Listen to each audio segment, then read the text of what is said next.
Hi,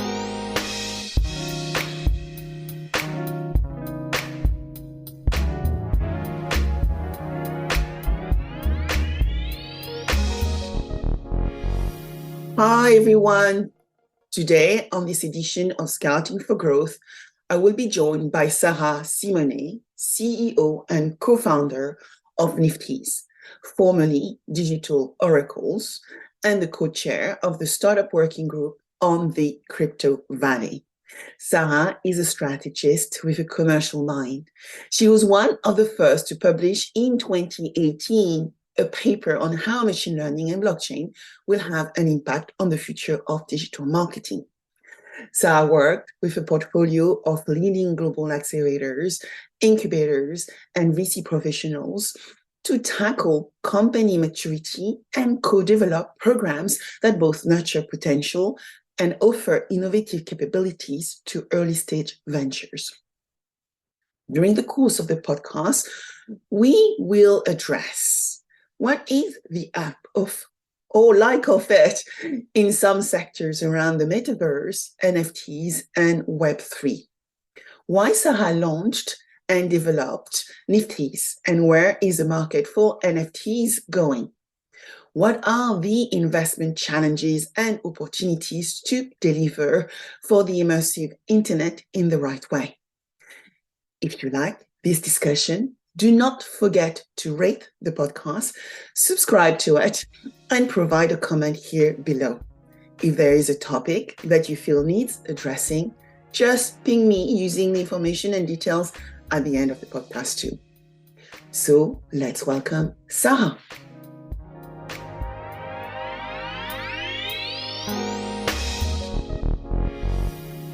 Hi everyone, welcome to Scouting for Growth. Today I'm meeting with Sara Simeone, beautiful name. And Sara is the CEO and co-founder of Niftyz, and we are going to talk about Metaverse, Web3, and NFTs. So welcome, Sara. Hi, Sabine. It's a pleasure to be with you guys today. So, Sara, first, I would love to hear about who you are, because you have a lot of credential behind your name. And I would love for us to get into some definition afterwards. So let's get started. Who is Sara? Well, Sara is an entrepreneur, digital strategist, a lecturer, many things. But I start really as the CEO and co-founder of Niftyz.io.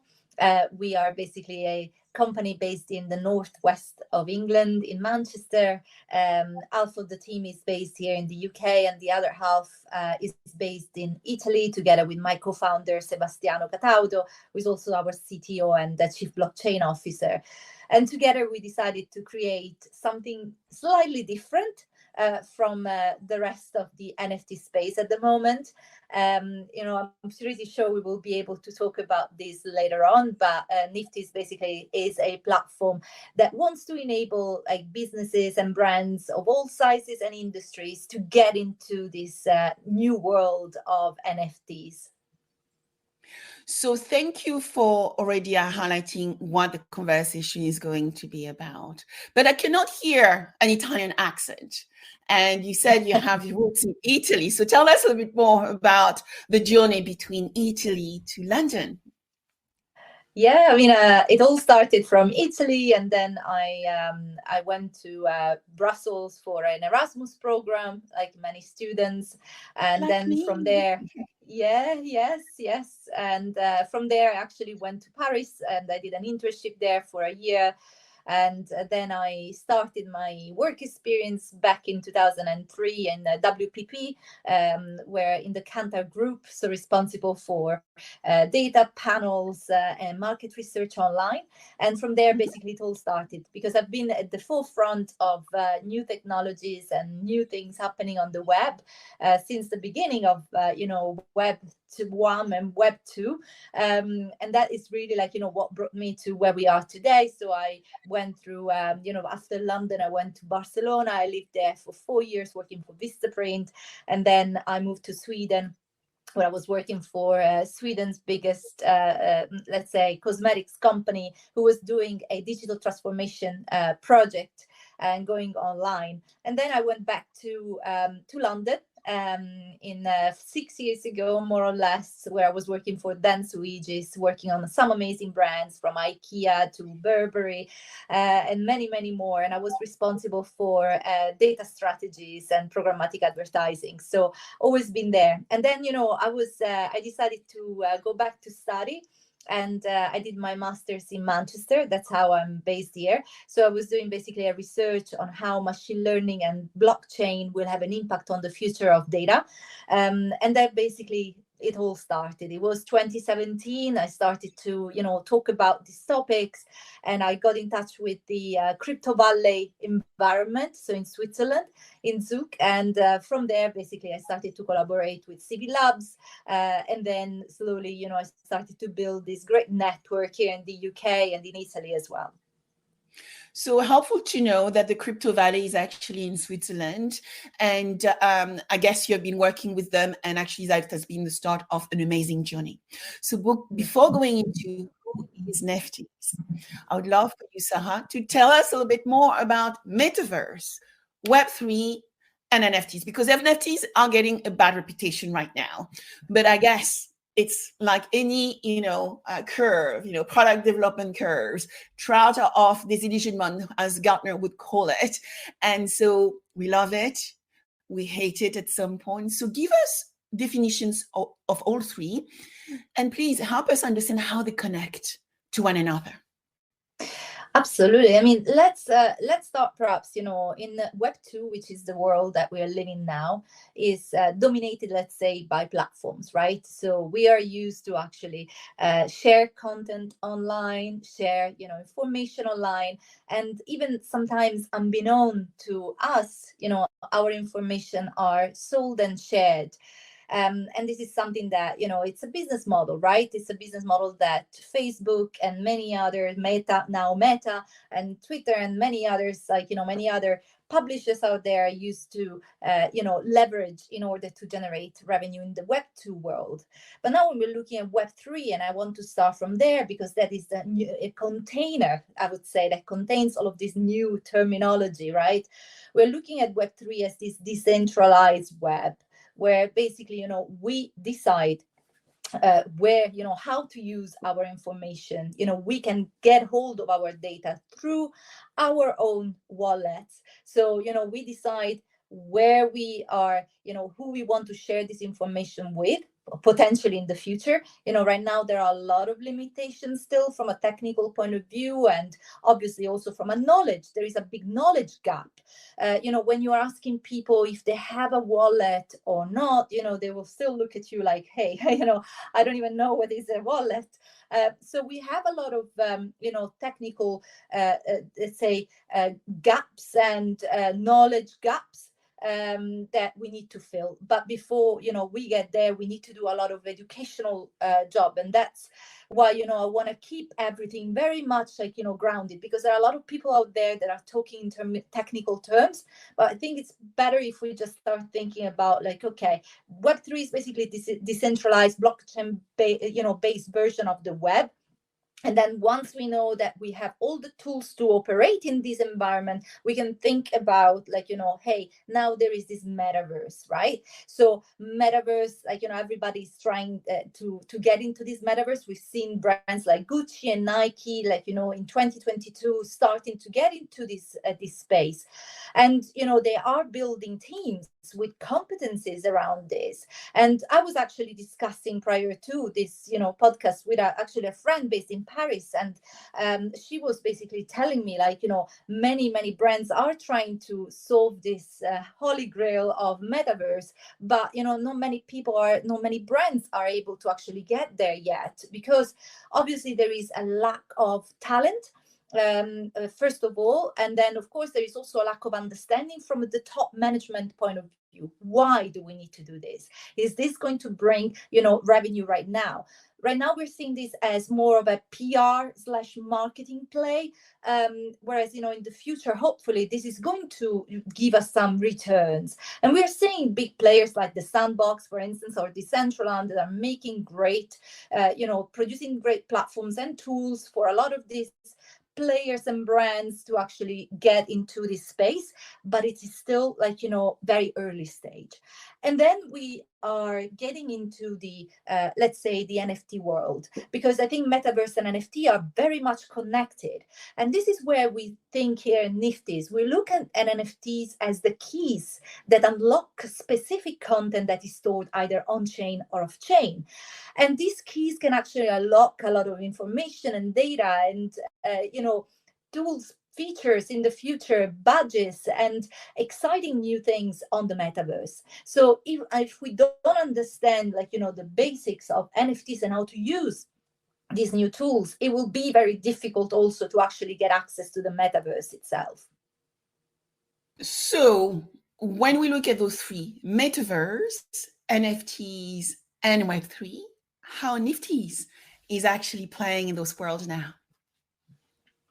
That's a great question, because, we want always to start from the basics, right? Everybody's thinking about this long-term metaverse entry point, but we are looking at NFTs as the entry point to get acquainted a little bit with this new world, decentralized world. And in order to do this, we have to do things in a very simple, easy way. Nifty started because we saw that there was a gap in the market. You mentioned at the beginning that NFTs have a bit of a bad reputation, right? And the problem that we are seeing, is any other, historical phase of the web, there is always a phase where, there are the cowboys, they're getting in because, of course, you're seeing an opportunity to get rich quick. And that's what we've seen at the beginning in 2017 with the ICO space. And then slowly it started to morph into this. We heard DeFi, and then we started to get into NFTs, and NFTs started to be adopted by artists. Weirdly enough, artists who, in the past were the ones that were so far from tech, but they've clearly had a problem, monetizing monetizing their art, but also all the IP side of their art, needed to be addressed. And they found in the NFT space an interesting way for them to actually get a little bit more viewed, be more closer to a different type of public that wanted to actually get in touch with this, with these artists, and so the economical side of the art, of this art world. And I think that is basically how it all started. And then, of course, we've seen a lot of projects that are not necessarily very artsy, let's say. Yeah. We've seen a lot of monkeys and apes and things, and I know the monkeys, right? Everybody's been talking about those. Well, we've seen a lot of very weird characters, and as usual, we noticed that this is basically all based on marketing, right? I'm coming from digital strategy / marketing background, more on the data side and the branding side. But still, it's all about a marketing ploy at the beginning. So, how can we just basically transform all of these assets, digital assets, into something that we can monetize? And unfortunately, this has, also led bad practices in this, in this world. And that's how we got here. We got here where now NFTs are well known as, by artists and in the gaming industry and the fashion world. And we're still early stage, very early stages in this process of understanding the real power behind this technology. And that is where Niftyz basically, as we thought, okay, wait a second, there is, when we're looking at the technical side of this, we can actually see that brands of all sizes, businesses, can leverage this technology. And how can they do that? Well, I want to go back to the Web 2 versus Web 3 part, right? So, in the Web 2 space, and actually until now, we've been trained by the web and by society that we have to monetize the outputs that we create all the time, right? I do a lot of work and then I monetize that final piece of work. Now with Web3, instead, I see another angle. I see what we call the input economy. So I see that I can start monetizing every single step that goes into the creation of that output. So when we're looking at this from this angle, this perspective, we can take a look at, see NFTs as almost like, empowering the monetization and of this process of value creation. So for instance, if I am a brand and I'm just basically creating mock-ups of my fashion items, and then I am asking, I could potentially already create an NFT version of these mock-ups and ask my community to vote, for instance, or to purchase the one that they like the most. This is already a piece of market research that could be used in the future to actually create a physical item that people want. And then of course, then I can just basically move forward towards the chain, and I can just create, like, for instance, an AMA session with the artists who did it, and again monetize that access as well. And then of course I can create a fashion event only for my the customers or the users to purchase the the initial NFTs of these mock-ups, and that also creates a community piece of that. So as you can see, this Web3 is creating a new way of giving value to our know-how. And that is exactly, the ethos behind Niftyz, really, empowering businesses, people, and brands to actually monetize their know-how in a brand new way. That's basically our goal. Which is superb. And so you have actually mentioned, I think, a couple of points I would like to dive into. The first one is, we are talking about NFTs, and NFTs is more than, collectibles. And so if we can go into first why NFTs have not been doing that great and people are actually shading away from them right now, and actually what they are truly, because I think there is a gap in understanding the future value of NFTs. And second, you also mentioned about the talent gaps. And so it would be great to know how you're dealing with this, because you are dealing into already, 5 to 10 years from now, innovation. Yes. Let's start from the monetization part of NFTs and the value, right? Value is very subjective. And we are looking basically at NFTs right now as, a way to monetize somehow our skills, our, in this case, in the case of art, our pictures, paintings, artworks. The problem that we've seen though, unfortunately, is that a lot of the projects that started recently were not led by artists themselves, but they were led by people who just decided to create a caricature of some sort, create a community behind it, speculate on the trend, and of course, just basically make money on the back of this, these new tools available to us, right? And that has been a little bit of what is tainted, let's say, the real value behind this. And also the fact that, for every single technology, and we're seeing this ourselves at Niftyz, you always have to start with something that is easy to understand for everyone to understand. And, giving you something that is a picture that you can see and that you can just basically say, okay, this has got it's got a community behind. I can see that there is a lot of traction on Discord channels, on Telegram channels, on social media, on Twitter. Then there must be a good project. And then, of course, unfortunately, we're seeing, other types of behavior, behind these projects, from rug pulls to all sorts of, kind of malevolent behavior from the project owners that have actually, unfortunately harmed, the results of these projects and also the value behind these projects.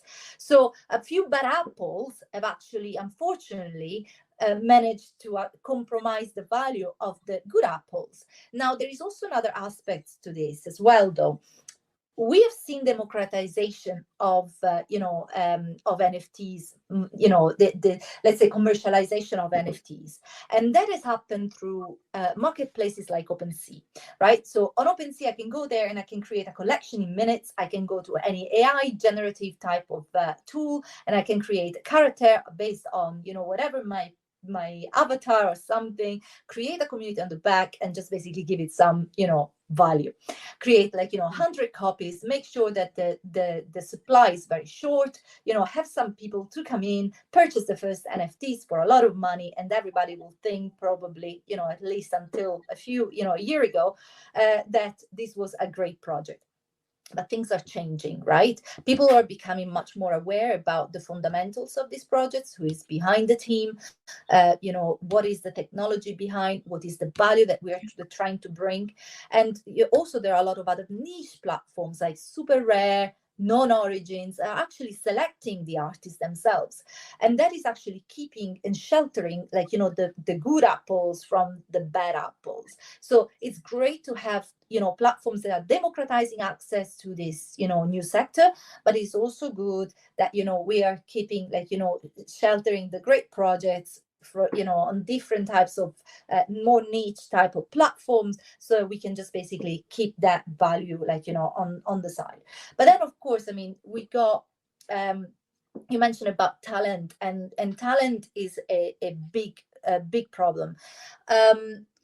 A lot of these projects I mentioned before, for instance, all they need is a person who's got an idea, a designer, who's creating these things, and a marketing team that most of the time you can outsource, some community managers that you can also outsource, and there is a big market, huge market, underground market. There are also underage people that are just managing communities on a daily basis because they are native to this kind of tools, to Discord. And then of course, I mean, there you go, that's it, right? I can just basically mint my NFTs, create something and put it online. But when we are talking about platforms, minting platforms, technology, more tech-based kind of platforms, you need a completely different set of people. You need the management of someone who understands business. Of course, you need someone who understands the technology and can create that technology. You need partnerships. You need marketing. You need, of course, the legal side, which is always overlooked, but it's so important. You need so many different types. You need product marketing that is so vital for the success of platforms. So there are a lot of different parts, and it's not always easy, of course, to understand how to put together a great team and where to start from. In our case, we are based in Manchester, so we have access to great universities. So we started from young people who were interested in Web3, and we decided to train them from the ground up.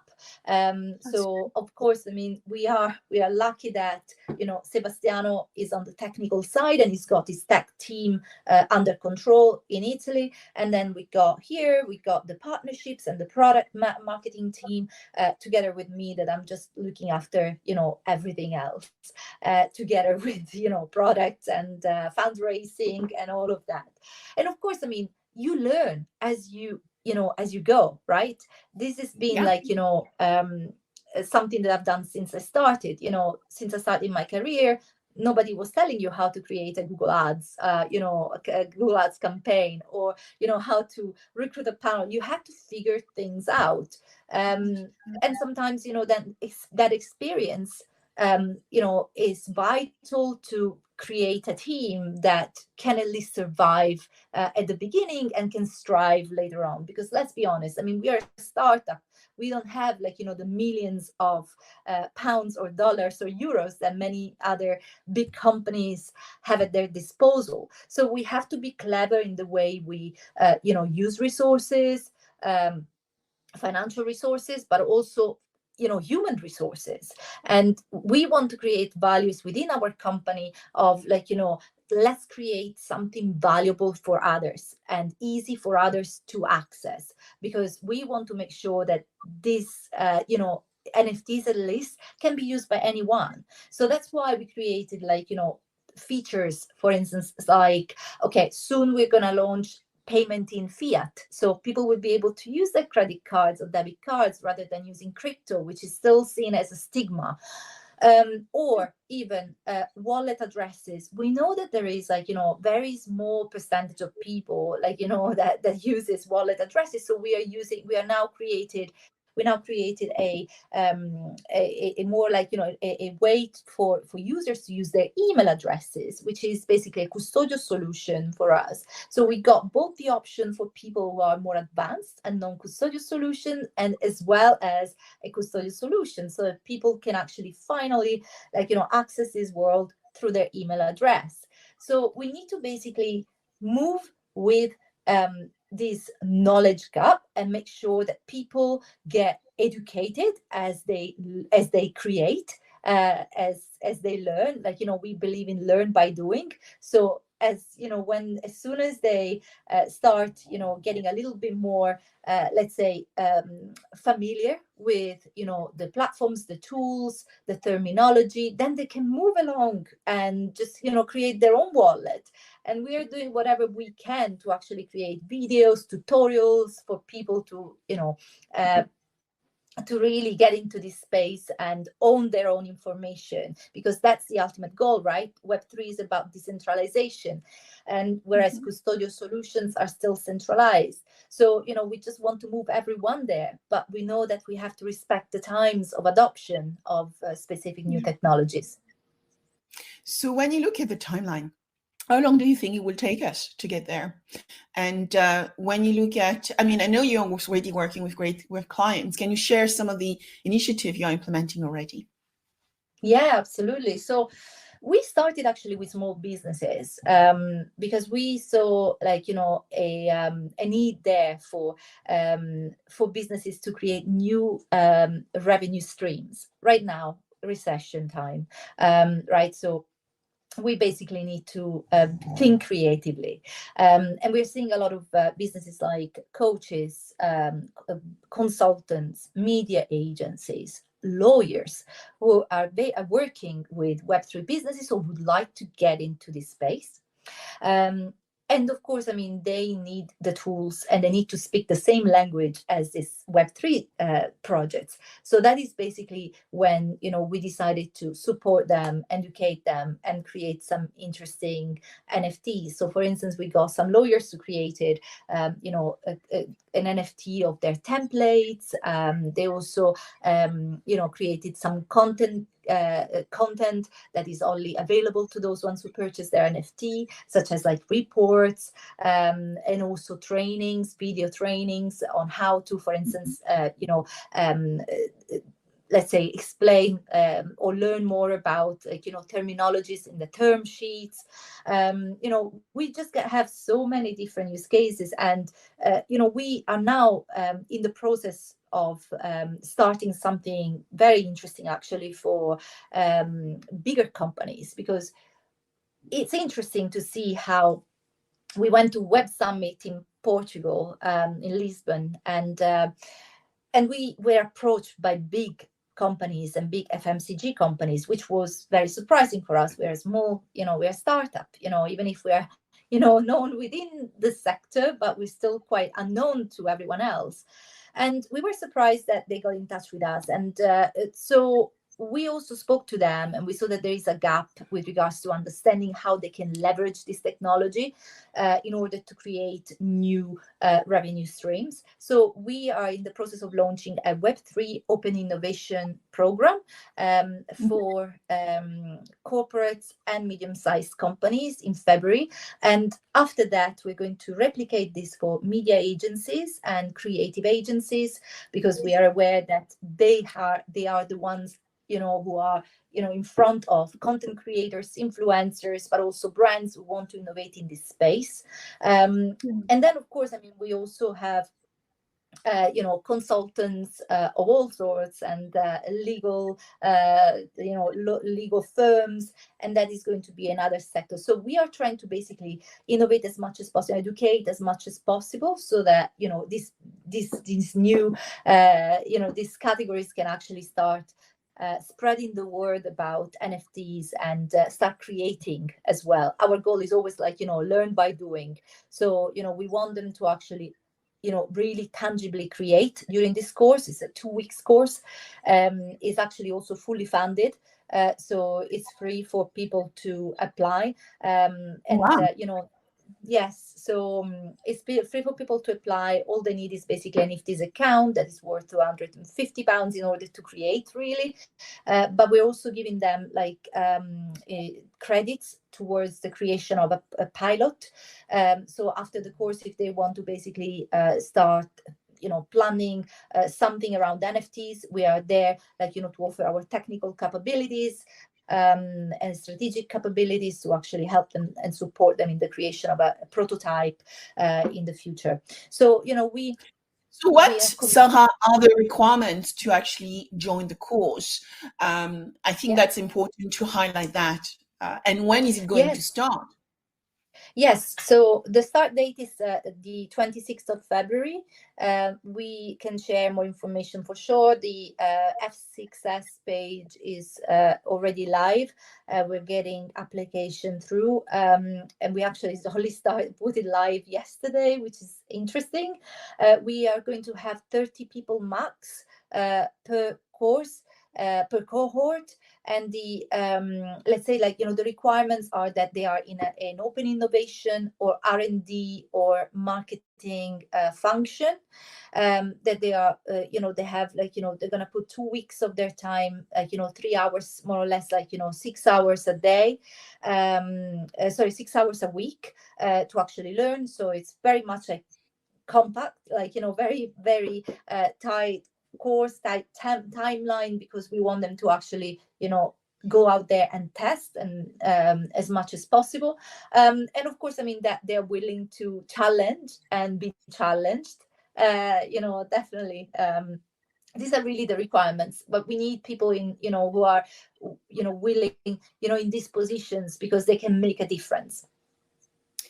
That's superb. And so you also mentioned that you are raising funding. So tell us a little bit more of your journey there. Yeah, what a journey, right? As well, that female entrepreneurs actually are a little bit neglected in the investment space. So we actually, female entrepreneurs in Europe got less than 3% of all fundings. Mixed teams around 13%, of all fundings. So you can imagine where the remaining fundings are going. We worked extremely hard. We bootstrapped this. We got some grants from universities and some blockchain providers at the beginning to create the platform. And then we got investment last year from Animoca Brands and Brink through an accelerator that now is called ZK Accelerator, but was called Launchpad Luna in the past. And now at this stage, because we are seeing, like, growth, and we are one of the few projects out there who are on mainnet with clients. Obviously, we are looking for more funding for the next phase of development of the platform, and to basically, accelerate growth. Obviously, this is not an easy one. The most difficult part, for sure, is that there is always this say, like, there is a lot of money out there. It's so easy. There is a lot of money out there. But, is it really that easy when you are so, ingrained with your product, with the development of a product and the growth of your company, and, you don't have friends in the right places? Because we also know, based on our research, that over 90% of the investor deals flow comes from referrals. And it's just like, and if you are so, like, ingrained in your own work, and you are not networking with all these great investors, then it becomes much more difficult. In the US is different. They are also less risk averse. In Europe, we're seeing a totally different story. Investors are extremely risk averse. They are just, like, very conservative in the way in what they invest. new technologies that like NFTs, Web3, Metaverse, they invest only if there is someone else in there that has already put something invested in this project. So we are seeing completely different behavior in Europe. We got much more follow investors. We don't have many lead investors, and that is also a big problem. I saw, for instance, on LinkedIn, so this post from someone working at Google Accelerator, who said, if you want the list of pre-seed and seed investors, please send me an email, and I will share it with you. So I did so, and I received the list, and there were only 4 investors from Europe out of over 103. And of course, it is interesting, because that's the pain that we find all the time. It's either too early, or it's too dangerous, or it's like there is stigma, or we need more traction. So we need a little bit more trust in the future, and especially trust in founders, in female founders. I think that is also something. It's a mindset that needs to be changed, really. Yeah, I agree. I mean, it's interesting, some of the stigma you mentioned, which are not changing. Yes, there is around, I think, 3-4% of women are VCs right now. And when you look at the overall pool of investors who are not partners, so the 4% is for VCs who are partners, it's around 12%, including the overall senior leadership of VC funds. Now, when you look at last year with fintech, I mean, I guess fintech probably lost that 3% investment. So some numbers showing, I was reviewing recently, I think around 150 billion invested last year, 2022, in fintech, when it was around closest to 200 billion the previous year, 2021. And I can see that myself within InsurTech, which has actually probably halved just last year. Now, when you look at the percentage of founders who are women, I would say 10% of founders applying for money are female founders. So you also have, different ratios applied to the investment request. But I would say that there are great investors or great enablers of women in tech. I would urge you to maybe check Suzanne Shisty with the FinTech Circle, who is an ambassador of FinTech companies and startups, early stage startups, but also doing a lot of work to enable and help female founders. And there are others like C Ventures, among others. So we need to get those VC funds to know that there are amazing women out there building for the future, and they need to access to the funding. How much are you trying to raise, Sara? Yeah, we are around £1 million. So we actually already have follow investors who wants to join the round. So as I said, right now the search for a lead investor continues. I must say, we just started, and we are quite confident that is going to happen sooner or later. But every little helps, and I think there is also a stigma that everybody wants to appear as I've got the round is oversubscribed, and I've got all these lead investors who are fighting for me. Yes, it's probably sometimes it's true. I also say that some skilled entrepreneurs may as well exaggerate sometimes some of these claims, which are also not helping other entrepreneurs out there who, as I said before, perhaps don't have the same experience and don't have the same connections as they may have, and they don't have the same, let's say, confidence in faking it, faking all this information, because I've always been very transparent with this.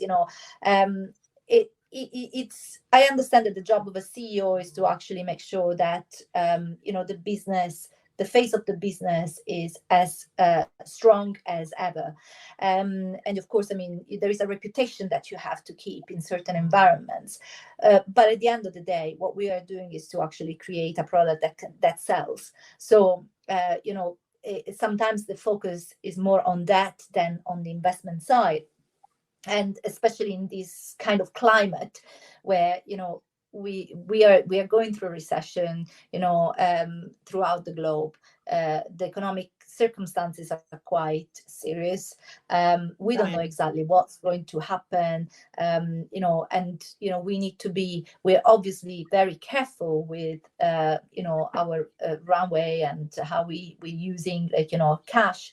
But if you want to innovate, and if you want to make sure that people are using a product that is brand new, you also need to have some people who believe in you more than the product itself.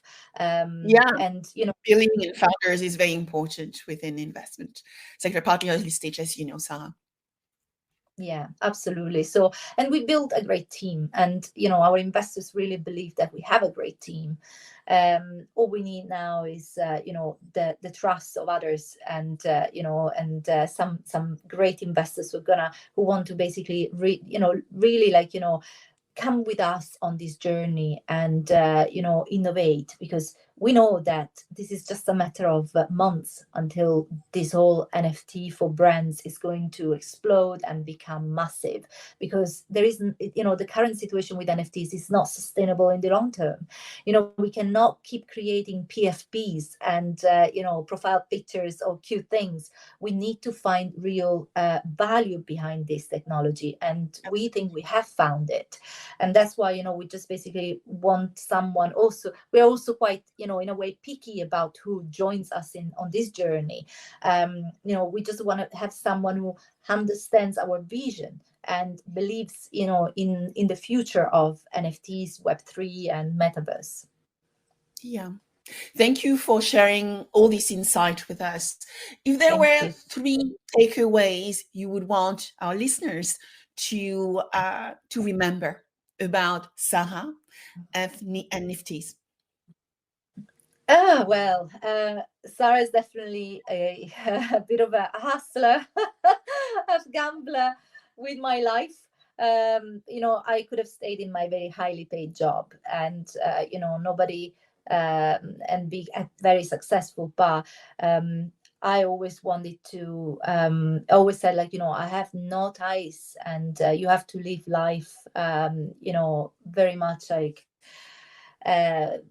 as if it was the last day that you lived. And also, this is led to this way of looking at things is because I had some very serious health problems in the past, and I think I had to really try and be strong and just basically keep going and say, I don't have any ties, I just want to go ahead and try it, because if you don't try, you will never know. So definitely a fighter. Sara is a fighter. Niftyz on the other side is a very interesting experiment for us in terms of technical experiment, but with serious business thinking behind, because we are aware that this is just going to happen. And we've been through Web 1, Web 2, and now Web 3. And we are just following a pattern that we know everybody will get there at some point sooner or later. All we need is more businesses like the Gucci and the and the Nike to jump on board and lead the way for all the rest to actually follow. And we are there to sustain all of these other brands, and including Gucci and Nike. By the way, if they want to come and talk to us more, the door is open. But we just basically want to be that tech platform that enables anyone to create NFTs at ease, and potentially bring these assets with them onto the metaverse, because that's the next step, right? That interoperability that everybody's talking about. We need to make sure that we don't just create pieces of the puzzle that don't get connected. We need to make sure that everything works, and that's also the work that we are doing behind the scenes. So yeah, that's definitely another thing. And of course, the last thing is that to remember is that we are fundraising And we would be very, very happy to actually have some great advisors. We always also looking for great advisors. We want to be surrounded by people who are more capable, more knowledgeable than us, who have knowledge in different fields. Because of course, you're never too good for anything. You're never too knowledgeable for everything. You always need to basically have surround yourself with people from different backgrounds, different school of thoughts, different beliefs, and that's also our strength. And that is cool, right? To have a diverse company and diverse advisor investors is what build the greatest companies. So thank you so much for your precious insights, Sara. Thank you. So where can people find you? Yeah, so people can find me on LinkedIn. They can find us on, of course, Niftyz.io. They can go in there. And by the way, keep an eye out, because at the end of this month, we are launching our new website. And with the new website, there is something new, very new coming. So as I mentioned before, we want to democratize access to this space for businesses. So we are launching an account-free platform, very similar to WeTransfer in a way. From a usability point of view, people can start creating their NFTs right away. There is no limit for how many they want to create. They can include files as well as links of all types, and then they can just basically start sharing this information with their friends, families, employees, other businesses. So keep an eye out for the new site. It's going to be launched around the end of January. And of course, Twitter. Please follow us on Twitter and reach out to us on LinkedIn. Super. Well, Sara, thank you very much for your insight. Thank you, Sabine. Thank you for being with us on Scouting for Growth. And we look forward to hearing how the investment rounds are going. And, hopefully when the podcast is being shared, we'll get some investors to knock on your doors. Fantastic. Thank you, Sabine, for the amazing opportunity. And it's been a real pleasure to talk to you.